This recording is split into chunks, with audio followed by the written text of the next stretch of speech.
Hi hello నమస్తే, నేను మీ Gopi. Welcome back to Red TV. ఈరోజు మనతో ఉన్నారు హైకోర్టు అడ్వకేట్ ప్రశాంత్ గారు. సార్ నమస్తే. సార్ నమస్తే. నమస్తే సార్, ఇప్పుడు హరిరామ జోగేశ గారు పవన్ కళ్యాణ్ గారికి 70 సీట్లు 7 ఎంపీ స్థానాలు ఖచ్చితంగా ఇవ్వాల్సిందని డిమాండ్ చేస్తున్నారు. దానికి మీరేమంటారు? అంటే ఇప్పుడు ఆంధ్రాలో జరిగే పాలిటిక్స్ ఏంటంటే ఇప్పుడు ఈ ఎలక్షన్స్ ఏంటంటే ఇప్పుడు మనకి అసెంబ్లీకి అండ్ పార్లమెంట్కి ఒకేసారి జరుగుతున్నాయి. ఇక్కడ చాలా ఇప్పుడు that is the toughest job. ఇప్పుడు ఎలక్షన్ కమిషన్ కూడా అదొక పెద్ద టఫెస్ట్ జాబ్ అయిపోయింది. ఎందుకంటే ఇప్పుడు that is a very famous. ఇప్పుడు రాజశేఖర్ రెడ్డి గారి కుమారుడు ముఖ్యమంత్రిగా ఉన్నారు. తర్వాత మన సమైక్య ఆంధ్రప్రదేశ్లో ఉన్న చంద్రబాబు నాయుడు గారు ఆపోజిషన్లో ఉన్నారు. తర్వాత ఇప్పుడే మన రాజకీయాల్లో మంచి కళాకారు పేరు తెచ్చుకున్న పవన్ కళ్యాణ్ గారు, ఆయన కూడా ఇప్పుడు రేస్లో ఉన్నారు. మంచి ముందు is a favourite bet in the politics now. అయితే ఇక్కడ జరిగేది ఏంటంటే ప్రజలకు కూడా ఇప్పుడు వాళ్ళకు కూడా ఈ ఎలక్షన్స్ అనేవి వెరీ ఇంట్రెస్టింగ్ అయిపోయినాయి. అంటే ఇట్ ఈజ్ ఆల్సో వాళ్ళకు కూడా ఒక టెస్ట్ లాంటిది ప్రజలు కూడా. ఎందుకంటే ఒకటేసారి ఎమ్మెల్యేని ఎన్నుకోవాలి, ఒకటేసారి ఎంపీని ఎన్నుకోవాలి. అయితే ఇక్కడ జరిగేది ఏంది, మరి ఎమ్మెల్యే ఎంపీ ఒకే పార్టీకి ఉంటే మనకు లాభం జరుగుతుందా?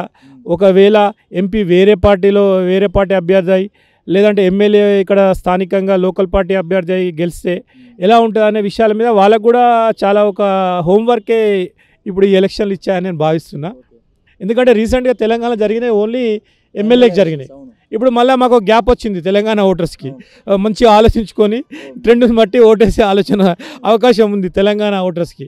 కానీ అక్కడ ఇప్పుడు ఆంధ్రాలో ఉన్న పరిస్థితి చాలా వెరీ ఏమంటారు, చాలా క్లమ్జీ ఉంది. ఓటర్స్ కూడా చాలా స్పీడీగా జరిగే అవకాశం ఉంది. చూస్తుండగా డేట్స్ వచ్చేస్తున్నాయి. అయితే ఇక్కడ రీసెంట్గా ఏంటంటే ఇప్పుడు జరుగుతున్నది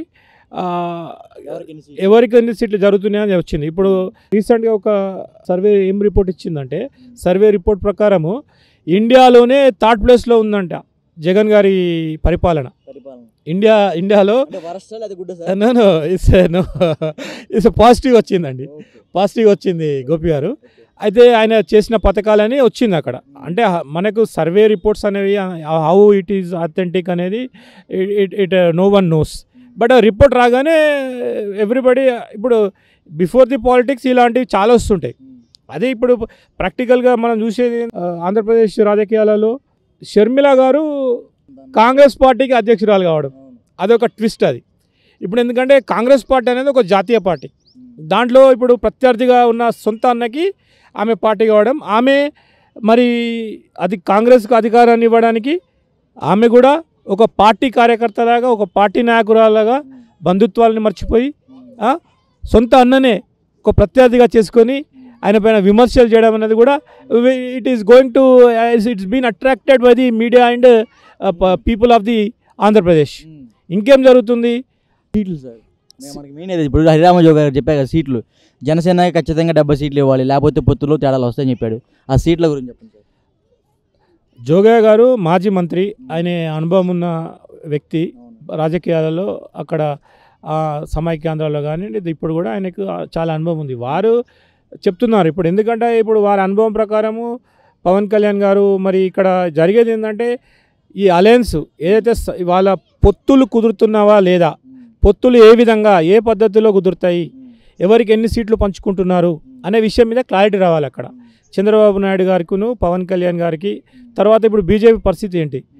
అయితే మన ఫ్రెండ్స్ ఒక్కటి మనం అబ్జర్వ్ చేస్తే పవన్ కళ్యాణ్ గారి రోల్ ఎట్లుందంటే అటు నరేంద్ర మోడీ గారితో, బీజేపీతోని, పురంధేశ్వరి గారితో, అక్కడ బీజేపీ అధ్యక్షురాలు కదండి. తర్వాత ఇప్పుడు ఏంటంటే నెక్స్ట్ చంద్రబాబు నాయుడు గారితో, వాళ్ళతోని ఆయనకు అందరితోని ఇప్పుడు అక్కడ సన్నిహిత సంబంధాలు కనిపిస్తున్నాయి.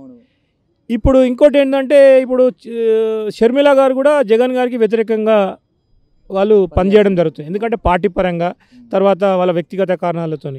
ఇప్పుడు ఈ సినారియోలో ఎంటైర్ సీన్లో జగన్ గారు వన్ సైడ్ కనిపిస్తున్నారు, ఇక మోరాలెస్ వీళ్ళందరూ అదర్ సైడ్ కనిపిస్తున్నారు. అంటే the race between Jagan and all these political parties. అయితే ఇక్కడ లోకల్గా చూసుకుంటే ఈ మన అసెంబ్లీ ఎన్నికలలో ఓటరు స్థానిక నాయకుడికి ఎక్కువ ప్రాధాన్యత ఇస్తాడు. ఒకటి చెప్తున్నాను నేను. అంటే అక్కడ local politics, caste politics, how they are going to play అనేది it depends on the leader of the constituency. అక్కడ స్థానికంగా ఉండే వ్యక్తి మీద ఉంటుంది. అయితే అక్కడ ఇప్పుడు మెజారిటీ సీట్లు అడుగుతున్నారండి, సీట్లు అడుగుతున్నారు. ఇప్పుడు 70 సీట్లు ఇవ్వమంటున్నారు పవన్ కళ్యాణ్ గారికి. కరెక్టే 70, కానీ అక్కడ ఉన్న పరిస్థితిని బట్టి పవన్ కళ్యాణ్ గారికి 70 వేస్తే అక్కడ మ్యాక్సిమం పాసిబిలిటీ ఉందో 70-80 అనేది.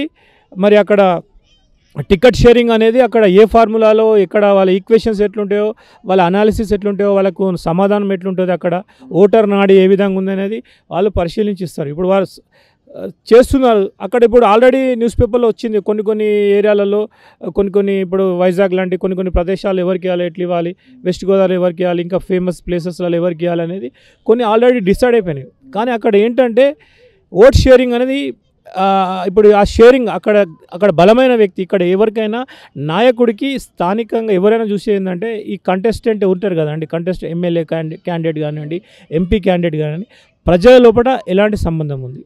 ఇప్పుడు ఎవరైనా మోరాలెస్గా నాయకుడు స్ట్రాంగ్గా ఉంటే తప్పకుండా గెలుపొందుతాడు. ఇప్పుడున్న ట్రెండ్ ఏంటంటే జగన్ గారికి యాంటీ ఇన్కంబెన్సీ అనేది కొంచెం ఉంటుంది. ఎవరికైనా ప్రజలు కొంచెం మార్పు కోరుకుంటారు. అంటే ఎవరికైనా మనం కూడా ఇంట్లో ఉండి ఊకే అప్పుడప్పుడు మనమే మన ఫ్యామిలీ మెంబర్స్ మీదనే బోర్గా ఫీల్ అవుతాం అప్పుడప్పుడు. అట్లనే కొంచెం అది ఆ హ్యూమన్ సైకాలజీ ఏంటంటే కొంచెం మార్పు కావాలి అనేది కోరుకుంటారు. ఫైనల్గా ఎన్ని సీట్లు వస్తాయంటారు జనసేన, చెప్పండి? నేను స్టార్టింగ్ నుండి చెప్తున్నా, జనసేనకి ఇప్పుడు ఒక గౌరవప్రదమైన ఒక 50+ సీట్లు వచ్చే అవకాశం ఉందని నా ఒక ఆలోచన. ఇది 50 పైచిలకు సీట్లు వచ్చే అవకాశం ఉంది. పవన్ కళ్యాణ్ గారి ట్రెండ్, ఆయన ఇప్పుడు ఉన్న దాని ప్రకారము, ఆయనకున్న క్రేజ్ ప్రకారము. తర్వాత ఇప్పుడు చాలామంది ఇప్పుడు రీసెంట్గా కూడా ఆమె ఈ కుమారి ఆంటీ కూడా పవన్ కళ్యాణ్ గారి గురించి చాలా ఫేమస్గా మాట్లాడుతుంది. అంటే నేను కూడా వ్యక్తిగతంగా పవన్ కళ్యాణ్ గారు అంటే ఆయన మంచి ఆర్టిస్టు, మంచి డాన్సరు, ఏ కులము అనే ఒక డాన్స్ చేసిండు కదా జానీలో, ఆ dance number I like very much. ఆయన ఆర్టిస్ట్గా నేను చాలా లైక్ చేస్తాను. ఎంపీ ఇప్పుడు అక్కడ ఉన్న అవుట్ ఆఫ్ దాంట్లో వాళ్ళకి మినిమం ఒక 8 అన్ని ఇవ్వాలనేది అక్కడ డిమాండ్ ఉంది. 8 కానీ 10 కానీ ఇవ్వాలి. ఇస్తే ఇప్పుడు ఆయనకి, ఎందుకంటే ఇప్పుడు ఇక్కడ దట్ ఈజ్ ఆల్సో ఛాలెంజ్ అనమాట. ఎందుకంటే ఆయనకు నరేంద్ర మోడీ గారితో సపోర్ట్ ఉంది. అక్కడ బీజేపీ నేషనల్ పార్టీతోనైతే అక్కడ ఓట్ పుల్లింగ్ అనేది ఎక్కువ జరుగుతుంది. దానికి పవన్ కళ్యాణ్ గారు మరి అక్కడ స్థానికంగా బీజేపీ అధ్యక్షులు మన నరేంద్ర మోడీ గారి, అమిత్ షా గారి స్ట్రాటజీ ప్రకారము వాళ్ళు గెలుపు గుర్రాలను ఎంచుకొని వాళ్ళు ఏ విధంగా ఇచ్చినా కూడా ఇప్పుడు it's going to be a very interesting politics, అది జరుగుతుంది. కాబట్టి లెట్ అస్ సీ అక్కడ హౌ ఫార్. ఇప్పుడు టికెట్ వస్తున్నాయి ఇప్పుడు కొన్ని ప్రదేశాలలో. ఇప్పుడు మనకు ఇక్కడ పక్కనే రాష్ట్రం కాబట్టి మనం దీన్నే బేస్ చేసుకుందాం. ఇప్పుడు ఇక్కడ సిటీ హైదరాబాద్లో ఉన్న ప్రభావం అనేది ఆ ఊర్లో చేంజ్ అయిపోయింది. మన ఇక్కడ రీసెంట్ పల్లెలలో ఓటర్ నాడి మారిపోయింది. ఇక్కడ సిటీ డెవలప్మెంట్ చూసి ఇక్కడ సిటీలో ఓట్లు వచ్చినాయి. మరి అక్కడ అర్బన్ ఓట్స్ ఎట్లున్నాయి, రూరల్ ఓట్స్ ఎట్లున్నాయి, అక్కడ ఏం ట్రెండ్ ఉంది, అండ్ మన charismatic personality of the leader will also taken into account.